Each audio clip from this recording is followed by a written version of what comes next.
তো স্বাগতম জনাইছো এটা অন্য ব্লগলৈ। আজি আচলতে এইটো ব্লগ নহয়, এইটো এটা ইনফৰ্মেটিভ ভিডিঅ' হয়। তো দেখিছে পথাৰত আছোহি। তো মানে আজি এজন ব্যক্তিৰ বিষয়ে কথা পাতিব লৈছোঁ। তো ভিডিঅ'টো প্ৰথমতে চাই লওঁ, তেতিয়া গম পাব আপোনালোকে কাৰ বিষয়ে কথা পাতিব লৈছোঁ। আজি দিনটো কমনি কিমান হ'ল?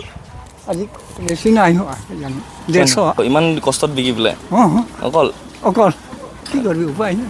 এই তিনিমুঠি ধনিয়াত কিমান হ'ব? তিনিমুঠি 10 টাকা দিলে হৈ যাব। হা 10 টাকা 10 টকা। ইয়াত 10 টকা এটা আছে লওক।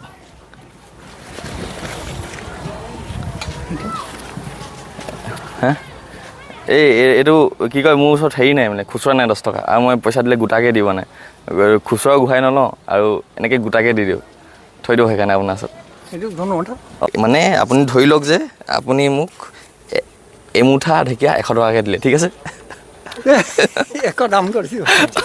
এমুঠা ঢেকীয়া 100 টকাকৈ লৈছোঁ মই আপোনাৰ পৰা, ঠিক আছে? এই লওক, কিমান কষ্ট। নাই নাই নাই নাই থৈ দিয়ক, একো নাই, মোৰ ফালৰ পৰা দিছোঁ আপোনাক। পাৰিব ল'ব। আপুনি 150 টকা দিনটোত কষ্ট কৰি খাইছে। কষ্ট কৰিব লাগে। নাই নাই একো নাই, লওক, এইটো মোৰ ফালৰ পৰা দিছোঁ। আপুনি ন'লে মই বেয়া পায়, মই চব্জিখিনি থৈ যামগৈ। লৈ লওক, আপোনাক মই মৰমত দিছোঁ। মৰমত দিছোঁ মই, দান একো নাই, দান বুলি নাভাবিব। মৰমত দিছোঁ। 10 টাকা এতিয়া নেলাগে, একো নালাগে, মোক 1 টকা ঘূৰাই দিব লাগে। নেলাগে, ঘূৰাই দিব নালাগে, মোৰ ফালৰ পৰা দিছোঁ। আপুনি ইমান কষ্ট কৰি খাইছে, মোৰ ফালৰ পৰা দিছোঁ উপহাৰ। আচ্ছা, কিবা এটা ভাল কিবা এটা হ'ল মোৰ লগত, সেইকাৰণে আপোনাক দিছোঁ। আশীৰ্বাদ হওক। নাই নাই নাই, আশীৰ্বাদ নালাগে। নাই নাই নাই আশীৰ্বাদ দি গৈছে। নাই নাই নাই, আজিৰ দিনটো মনত দুখ নহ'ব জানো? কেলৈ মনত দুখ হ'ব বা? দুখ নহ'ব, এইটো চৰকাৰী ফালত দিছে। এইটো চৰকাৰ নহয়, এইটো মোৰ ফালৰ পৰা দিছোঁ। এনেকৈ মানুহে 500 টকা এদিনতে উৰাই দিয়ে খাই বৈ। আচ্ছা, বুজিলে? ঠিকেই। সেয়াই আপোনাৰ দিনৰ কষ্টটো, যাতে আজি দিনটো ভালকৈ কিবা এটা খাব পাৰে। মাংস আনি ল'ব লাগিলে আজি ভালকৈ। ইয়াতে কণমানি ছোৱালীজনী দেখা পালোঁ, তাই এনেকৈ চব্জি বিক্ৰী কৰি আছে অকলশৰীয়াকৈ। ক্লাছ কিমানত পঢ়ি আছা? 5 ক্লাছ 5? তুমি স্কুলৰ পৰা আহি পেলাই চব্জি বিক্ৰী কৰা? সদায় নকৰোঁ, যেতিয়াবা। তিয়হ কেনেকৈ ভণ্টি? তিয়হ 50 টকা। তোমাৰ এইখিনি বিকিবলৈ কিমান দেৰি লাগে? বাহ, আজি তুমি বিক্ৰী কৰিছা বুলি তোমাৰ পৰা মই চব লৈ ল'ম দেই। স্কুলৰ পৰা আহি পেলাই এনেকৈ চব্জি বিক্ৰী কৰি থাকে। ধৰি লওক নিশ্চয় কষ্ট হয়, ভাবিলোঁ দিনটো লাগিব চব্জিখিনি বিক্ৰী কৰিবলৈ, লৈ লওঁ, কি আছে।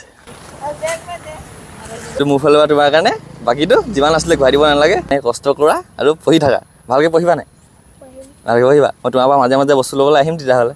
এতিয়া ফিডিং কৰিম, মানে আমাৰ নাহৰীয়া বাটৰ যিমান কুকুৰ থাকিব, গোটেই কুকুৰখিনিকে ফিডিং কৰা হ'ব। যিমান পাৰিম ফিডিং কৰিব চেষ্টা কৰিম। যেনেকৈ আহি গ'ল পাৰ্টনাৰ, এইফালে এটা পাৰ্টনাৰ, এইফালে। তো এইফালে দেখিলে সময়দাই কিমান বহুত বেছি ভাল কাম কৰিছে।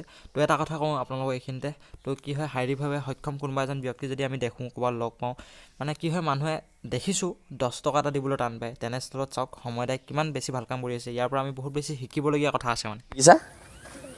ঢেকীয়া? বাহ, কেইটকাকৈ? 10 টকা। কি হয়? কলমৌ শাক। ক্লাছ কিমান তোমালোক? ক্লাছ 3? স্কুলৰ পৰা 2টাত আহি খানা খোৱা নাই ঘৰত? ভাত পানী খাই পেলাই আকৌ কি কৰা? ঢেকীয়াটো লাগে। বাহ, তাৰপিছত বিকিবলৈ আহা। তো এতিয়া হয়তো আপোনালোকে সেই ব্যক্তিজনক চিনি পালে হয়। মই সময় গগৈৰ কথা কৈছোঁ। তো এজন মানে ছ'চিয়েল ৱৰ্কাৰ বুলি ক'ব লাগিব, ইউটিউবাৰ, ফেচবুকাৰ, তো সকলোতে আছে। যিহেতু এজন ছ'চিয়েল ৱৰ্কাৰ আৰু বহুত বেছি ভাল কাম কৰিছে। আপোনালোকে ভিডিঅ'টো দেখিলে, মই ভিডিঅ'টো প্ৰায় বহুত দিনৰ আগতে চাইছিলোঁ। তেওঁ সেইটো ভিডিঅ' মই প্ৰথম চাইছিলোঁ ফেচবুক চাই থাকোঁতে দিনাখন। তেতিয়া তেওঁ 1K হোৱাই নাছিলে মানে ফলোৱাৰ্ছ ফেচবুকত। তো এতিয়াতো 3 লাখ ফলোৱাৰ্ছ হ'ব হৈ গৈছে। তো মানে বহুত যিহেতু বেছি ভাল কাম কৰি আছে, তো ভাল ফল পাই আছে সেইকাৰণে। তো আমাকো ছাপোৰ্ট কৰিব, যাতে আমিও তেনেদৰে ভাল কাম কৰিব পাৰোঁ। তো দেখিছে তেওঁ কিমান বহুত বেছি ভাল কাম কৰিছে। তেওঁ সমান মানে তেওঁ বেলেগতকৈ বহুত এটা বেলেগ ধৰণৰ ইউটিউবাৰ বুলি ক'ব লাগিব। ইউটিউবাৰে নহয়, তেওঁ বহুত বেছি ভাল কাম কৰি আছে। দেখিলে আপোনালোকে ভিডিঅ'বোৰ, আৰু তেওঁ চাব ভিডিঅ'বোৰ, দেখিছে নহয় কিমান ভাল কাম কৰি আছে। তেওঁকো ছাপোৰ্ট কৰক, আমাকো ছাপোৰ্ট কৰক, যাতে আমিও তেনেধৰণৰ কাম কৰিব পাৰোঁ। সেইকাৰণে এই ভিডিঅ'টো আপোনালোকলৈ আগবঢ়ালোঁ, যাতে আমাকো ছাপোৰ্ট কৰে, যাতে আমিও সেই ধৰণৰ কামবোৰ কৰিব পাৰোঁ। যাতে মানে আপোনালোকৰ সহায় লৈ, যিহেতু অকলে সেই কাম কৰিব নোৱাৰোঁ, সেইকাৰণে আপোনালোকৰ সহায় বিচাৰিছোঁ, যাতে এনেধৰণৰ ভাল কাম কৰি যাব পাৰোঁ। তাৰ বাবে সদায় ছাপোৰ্ট কৰিব আৰু আশীৰ্বাদ কৰিব আপোনালোকে।